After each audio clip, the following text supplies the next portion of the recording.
Hello everyone, I am Noor Zainab, and in this video we're going to study about momentum. What are some types of momentum, and we will also discuss some of the factors that momentum depends on.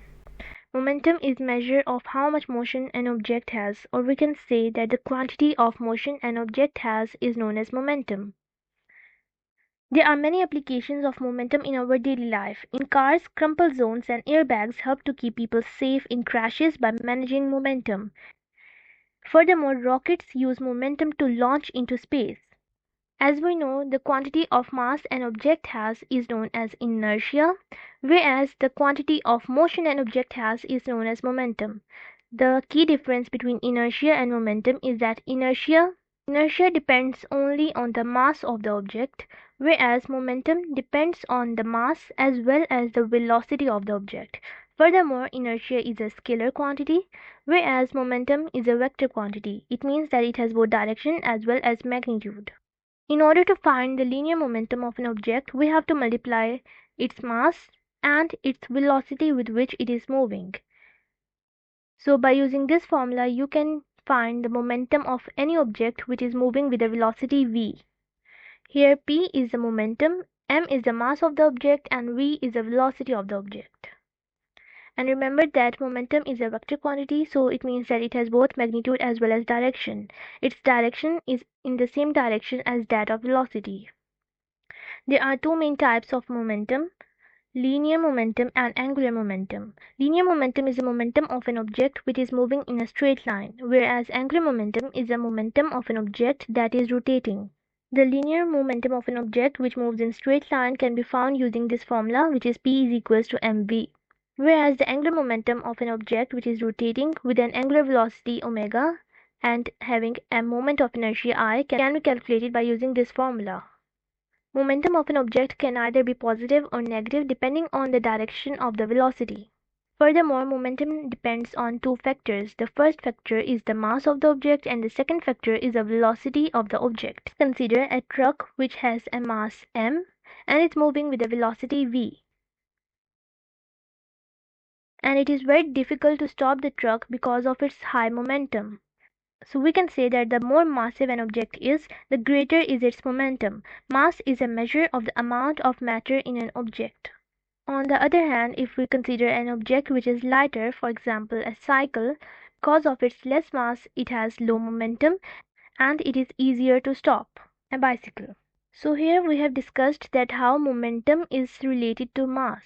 The more mass an object has, the more momentum it possesses. On the other hand, if we relate momentum with the velocity of the object, truck is moving with a very high velocity, it is very difficult to stop it because it has a very high momentum.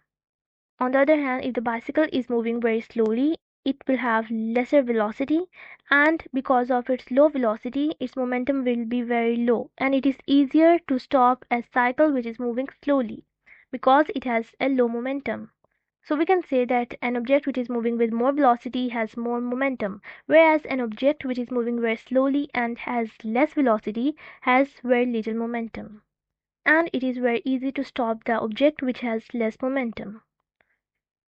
And here are some important points to remember: that momentum is directly proportional to mass of the object. The more mass an object has, the more momentum it possesses.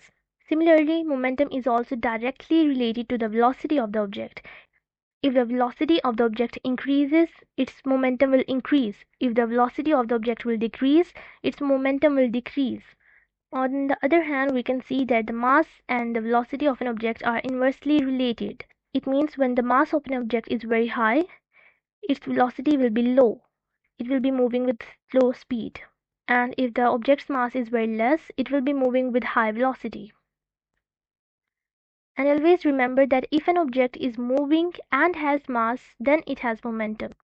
For example, when an object is at rest, its velocity is zero, so it has no momentum when it is at rest because of zero velocity. Now let's discuss the SI unit of the momentum. The SI unit of mass is kilograms and the SI unit of velocity is meters per second.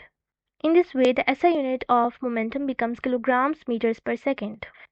Furthermore, if we multiply the numerator and the denominator by second, we get this. Here you can see that this part of the equation can be replaced by newtons. In this way we get the unit of momentum as Newton seconds. A 4 kg ball is thrown straight upward with an initial velocity of 15 meters per second. You have to calculate the momentum of the ball at its highest point. Now, as we know that the formula to calculate the momentum of an object is P equals to mv. And we have been given the mass of the ball, which is 4 kilograms, and the initial velocity is 15 meters per second. When the ball is thrown upwards, initially its velocity is 15 meters per second, but when it reaches its peak point or the highest point, it momentarily stops and its velocity becomes 0 meters per second. So as we have to calculate the momentum at the highest point, here we will be putting the value of velocity as 0 meters per second, because at the highest point the ball's velocity is 0. So in this way, the momentum of the object at its highest point becomes 0 kilograms meters per second, which is the SI unit of momentum. Thanks for watching, and if you have any questions, you can write in the comment sections, and like, share and subscribe to my channel.